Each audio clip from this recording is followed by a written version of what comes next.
السلام علیکم ورحمۃ اللہ وبرکاتہ۔ میرے چینل کو خوش آمدید۔ پلیز لائک، کمنٹ، شیئر بھی سبسکرائب کریں۔ آج کا موضوع یہ ہے کہ اسلام میں اپنی بیوی کو کس طرح چومنا ہے۔ ویڈیو شروع کرنے دو۔ اسلام میں میاں بیوی کے درمیان جسمانی میل جول بشمول بوس و کنار، شائستگی اور شائستگی کی حدود میں جائز ہے۔ اسلام میں اپنی بیوی کو چومنے کی بات کرتے وقت ذہن میں رکھنے کے لیے کچھ ہدایات یہ ہے۔ رازداری، مباشرت کی حرکتیں نجی طور پر، دوسروں کی نظروں سے دور، شائستگی اور احترام کو برقرار رکھنے کے لیے کی جانی چاہیے۔ حیا، شادی کی حدود میں بھی شائستگی کا خیال رکھنا چاہیے۔ بوسہ ایسے طریقے سے نہیں کیا جانا چاہیے جو حد سے زیادہ پرجوش اور نامناسب ہو۔ احترام، اپنے شریک حیات کے ساتھ ہمیشہ احترام اور مہربانی سے پیش آئیں۔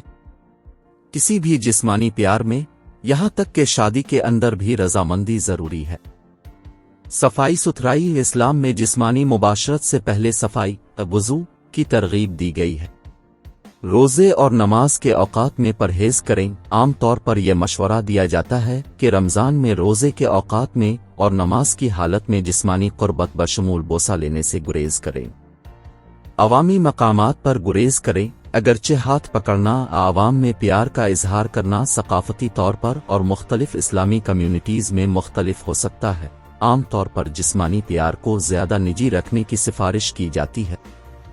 ثقافتی اصولوں اور ذاتی آرام کی پیروی کریں۔ جو مناسب سمجھا جاتا ہے وہ ثقافتوں اور ذاتی ترجیحات کے درمیان مختلف ہو سکتا ہے۔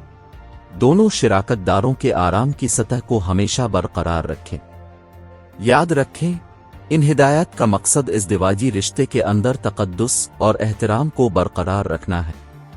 اگر آپ کے پاس مخصوص سوالات یا خدشات ہیں تو یہ ہمیشہ ایک اچھا خیال ہے کہ آپ کسی باخبر مذہبی اسکالر یا مقامی امام سے مشورہ کریں جو آپ کی انفرادی صورتحال اور ثقافتی تناظر کی بنیاد پر رہنمائی فراہم کر سکے۔